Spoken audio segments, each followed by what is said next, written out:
o novo iPad da Apple, eles fizeram um ranking, uma empresa fez um ranking, quanto vai custar em todos os países do mundo. E o do Brasil é o mais caro do mundo. E quantos por cento de imposto no nosso iPad? Ai, Bea, eu não sei quantos, mas o ranking o Brasil com a primeira posição e em reais dá 30 mil reais. Então, assim, cara, para a realidade brasileira, 30 mil reais num iPad é uma coisa completamente fora de qualquer coisa de bom senso. E, é culpa da Apple? Não, porque esse mesmo produto é vendido por uma fração do preço em Hong Kong, nos Estados Unidos, que são os países mais baratos para você comprar esse iPad. Tá no ranking lá. E aqui a gente tem 2 fatores, tributário e cambial, né? Exatamente. Então, quando eu faço essa questão política, é nesse sentido, né, de criticar algumas coisas que eu realmente acredito que poderia ser melhor. Sim, E uma delas é entendi. essa questão tributária, né? Sim. Outra delas é essa questão que a gente vê, e até a gente, na última live que a gente fez, a gente falou de reformas, e assim, resumindo, a gente falou, cara, acho difícil acontecer agora em ano eleitoral. Então, assim, é esse tipo de crítica, cara, as eleições são mais importantes que a vida de todos nós. Em vez de você fazer uma reforma estrutural que vai mudar a vida de todos os brasileiros para melhor, não é o momento. Por que não é o momento? Porque é ano eleitoral. Entendi. Então, é mais relevante a sobrevivência política do que a melhoria da sociedade como um todo. Exato. Então, é nesse sentido que eu faço as críticas. Rob, eu quero trazer um pouco para esse lado das reformas, mas talvez pegar num ponto que pode, inclusive, impactar no mercado financeiro, porque a gente viu essa semana o Biden aí cogitando aumentar a tributação, né, de dividendos e tudo mais, principalmente para as classes mais ricas lá nos Estados Unidos. Isso gerou um rebuliço no mercado financeiro, até Bitcoin, porque não sei se chegaram a comentar alguma coisa de tributar Bitcoin, mas tiveram outros fatores que derrubaram, né, as criptomoedas como um todo. Mas, olhando o que está acontecendo lá nos Estados Unidos, você acha que pode dar margem, por exemplo, para a nossa reforma tributária efetivamente tributar dividendos? Você acha que a gente não se escapa de finalmente passar essa medida, que não é novidade, né? Porque já tem muitos governos que se fala de tributação de dividendos, né? Mas parece que nunca saiu do papel. Você acha que isso acontecendo lá nos Estados Unidos e que muita gente acaba se espelhando porque quer queira ou não, a maior potência que a gente tem hoje no mundo. Você acha que isso abre mais margem ainda para a gente falar, não, realmente a gente não vai se escapar da tributação dos dividendos? Abre, infelizmente abre, porque hoje o mundo todo está com essa narrativa, você vê os principais políticos estão com essa narrativa de que nós temos que fazer com que certas classes paguem a sua conta, né? E é uma narrativa muito fácil você sempre apontar para as classes mais abastadas, os mais ricos, você vai falar, deem mais. Então, esse discurso do Biden, ele é muito popular. Por quê? Porque a maior parte das pessoas não são ricas.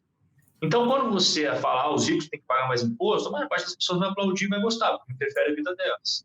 Só que isso tem um efeito cascata, né, negativo para essas pessoas de forma geral, porque os ricos eles não vão ficar esperando de braço cruzado aumentar a tributação. Eles vão buscar outras formas, né, vão tirar o dinheiro deles, botar no offshore, tirar a empresa daqui, botar para lá, etc. Fazer uma série de manobras. Cara, quem tem mais condição de se preparar para isso são os ricos. Tem os melhores advogados, os melhores contadores, os melhores investment bankers, e, cara, ele consegue fazer tudo bacana para pagar menos imposto possível. Sim. Tá? E se esse cara se enche o saco de um país, ele vai embora e leva a empresa dele para outro lugar. E a gente viu acontecendo isso nos Estados Unidos anos atrás, os caras tirando algumas empresas que, por exemplo, a Califórnia está ficando um lugar inviável para você empreender. Mas o Facebook, cara, você não pode comparar o Facebook e o Google com o resto da população que não tem um Google e um Facebook para gerir. Não é só isso que tem de negócio na Califórnia. E você vê até caras bem grandes se mudando. O Elon Musk agora mora no Texas, não mora mais na Califórnia.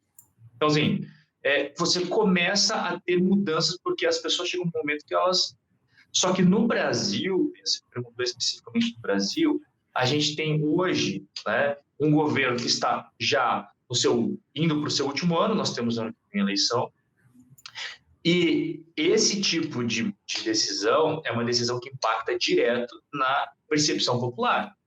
Então, assim, quando você fala que você vai tributar dividendos no Brasil, você pode deixar 3 milhões de pessoas insatisfeitas, mas outros 200 milhões não estão nem aí. Por quê? Porque não são investidores. E quando você é político, num sistema democrático, onde a maior parte dos votos é que faz você ganhar, você está preocupado mais nas decisões que a maioria vai pensar a respeito daquilo. Então, por isso que é muito fácil você chegar e você falar bolsa isso, bolsa aquilo, por quê? Porque isso é muito popular.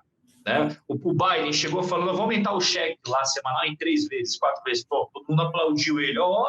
Isso é uma coisa muito bacana. O povo adora. Mas e na hora de fazer a conta, né, de quem vai pagar a conta? Como a gente vai pagar essa conta? Isso pouco importa para o político, porque é uma frase que ele sempre fala, né? A hora de pagar a conta não é no meu mandato, é no próximo mandato não sou eu. Então, eles sempre têm isso em mente. Né? A sobrevivência política definitivamente não frequentava aulas de economia e finanças fiscais. Você sabe o que eu acho um ponto sensível dessa questão dos dividendos? Porque eu acho que tem 2 maneiras que a gente poderia estar, talvez, especulando que poderia passar numa possível reforma tributária, isso se acontecer antes das eleições de 2022. Tem uma que eu não vejo problema, e vou te dizer já o porquê, e tem uma que eu acho que inclusive, a que provavelmente vai acontecer, e aí eu já começo a discordar um pouco. A que eu não vejo problema, Rob, é, por exemplo, se você vai tributar dividendos, mas você vai, por exemplo, desonerar uma folha de pagamento. Ou você vai diminuir o imposto da pessoa jurídica. Aí eu já ouvi gente dizendo assim, mas vai dar na mesma. Então, se a gente pensar na questão de tributação, vai dar quase na mesma. Ainda assim, a gente teria talvez um imposto maior ali nos dividendos. Mas o que acontece? A partir do momento que você tributa menos ali as empresas, talvez, e aqui a gente está fazendo algumas suposições, essas empresas poderiam talvez ter mais caixa para fazer mais investimentos, gerar mais empregos, ou enfim, fazer algumas coisas estruturais na própria empresa para melhorar o operacional dela e, consequentemente, isso demanda de pessoas. E eu acho que, inclusive, esse era muito o discurso do Paulo Guedes. Eu vou desonerar uma folha de pagamento, mas tributar os dividendos para que, com essa troca, vamos dizer assim, né, da mão de quem vai pagar esse imposto, a gente consiga até mesmo gerar mais empregos. E gerar empregos é o que a gente mais precisa depois de 2020, com tudo que aconteceu com a pandemia. Só que, quando a gente olha o histórico Brasil, e que parece que a gente, sabe, precisa só de uma unha para criar um tributo ou alguma coisa diferente assim, a impressão que eu tenho é que pode vir uma reforma tributária, ela vai passar cheio de remendo e desgastada, e no fim das contas não devem desonerar folha coisa nenhuma, mas vão só simplesmente tributar os dividendos. E aí o que a gente tem aí? Um aumento na tributação. E aí, qual é o problema de você só ter um aumento na tributação? A gente não está vendo uma contrapartida de quem precisava dar o exemplo. A gente não está vendo toda aquela classe política que custa bastante para o país e que nós, contribuintes, pagamos essa conta. A gente não vê uma reforma administrativa sendo como prioridade, até mesmo antes da reforma tributária, para a gente entender o que a gente vai poder mexer na reforma tributária. Porque se você faz uma reforma administrativa, você entende onde que você pode enxugar e adequar depois isso na reforma tributária, entendendo, olha, eu posso manter esses impostos, posso cortar isso aqui, posso fazer isso e assado, ao meu ver, faria mais sentido. Eu não sei como que se enxerga a possibilidade dessa tributação dos dividendos e como que você acha que eventualmente isso poderia passar?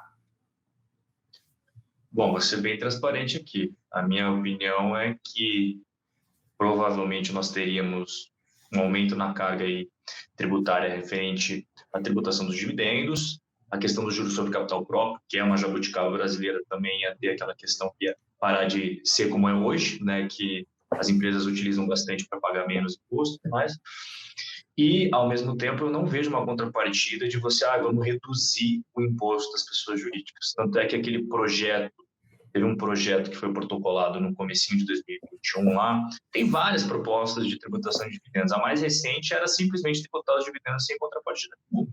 Tanto é que nesse dia até fiz um post falando, galera, vocês que estão defendendo dividendos, a tributação de dividendos, vocês chegaram a ler a proposta, a última, a mais recente? Era basicamente tributar dividendo. E ponto final. Então, assim, é por isso que eu sou contra.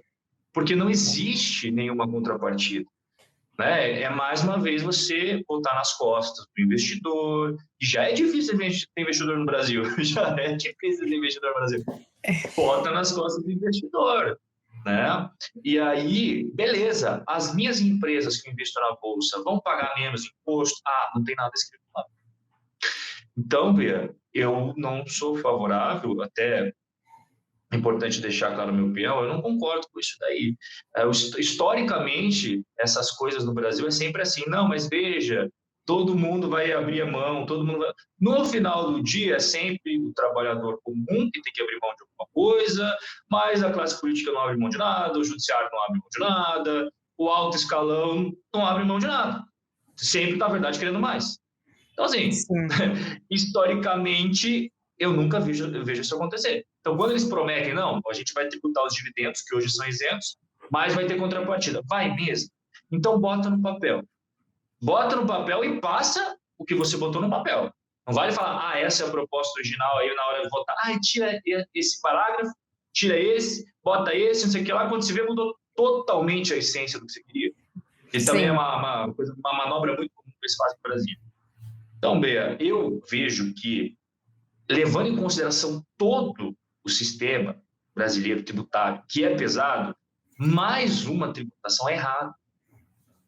Se você sim, tributar dividendos, mas resolver o problema estrutural da questão tributária, beleza.